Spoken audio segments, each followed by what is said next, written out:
Compliance at Tungsten is what we talk about when we think about the invoice being tax compliant. So we are compliant in 48 countries at the moment, and what that means is for every single country there are country-specific rules which determine what information needs to be on an invoice and how an invoice is generated. Compliance means meeting legal requirements, not only the requirements that we see in place today, but also the ones that pops up tomorrow, so monitoring the developments that are out there.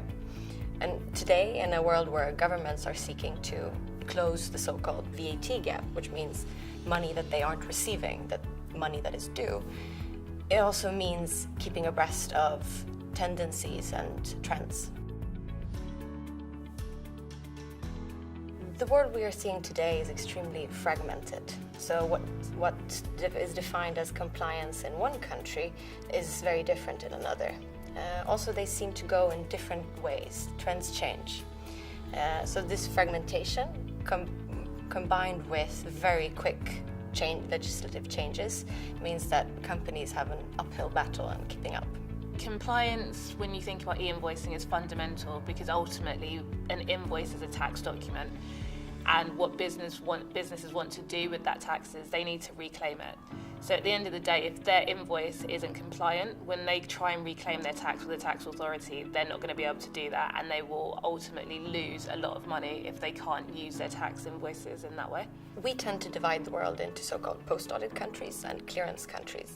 And post-audit countries means countries where you audit an invoice years later after the fact.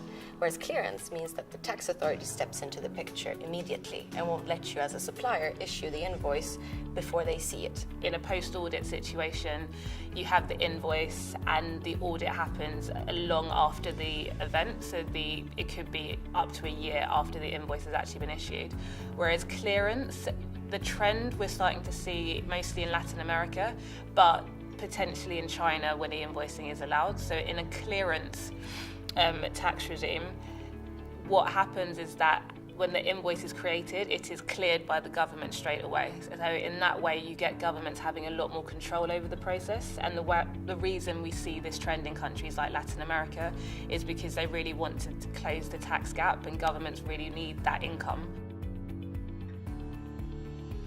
Businesses need to be aware of what compliance means and what compliance means to their business specifically, because non-compliance today, well, the cost for that is very, very high. There are fines, of course, serious fines, but also in certain countries, so-called clearance countries, the worst case scenario means your executives being jailed, subsidiaries being closed overnight, and serious reputational damage, of course. This works on a country-by-country basis. So in some countries, it will be a fine. In other countries, the directors of those companies could actually be imprisoned, and there will be other monetary penalties. For one company to understand all of those specific rules and kind of build them into their processes is hard to do. So that's why Tungsten takes that burden away, because we work with PwC and Trustweaver to understand all of the different rules in those compliant countries so that our customers don't really have to take that into consideration. Businesses should be asking themselves if they are capable of either putting in place a compliant process, or if they are choosing a service provider that ensures compliance for them. There's so many different elements to understand, and with an electronic invoice, especially if you think about it in the way in which our web form works, for instance, we as a system know what all the requirements are on a country-by-country basis, and so when a supplier is based in a specific country, we dynamically change the web form for them so that they are only given the options that are suitable for them. And it kind of takes away the risk of them getting it wrong, because we're making all those validations for them, which they might otherwise not know.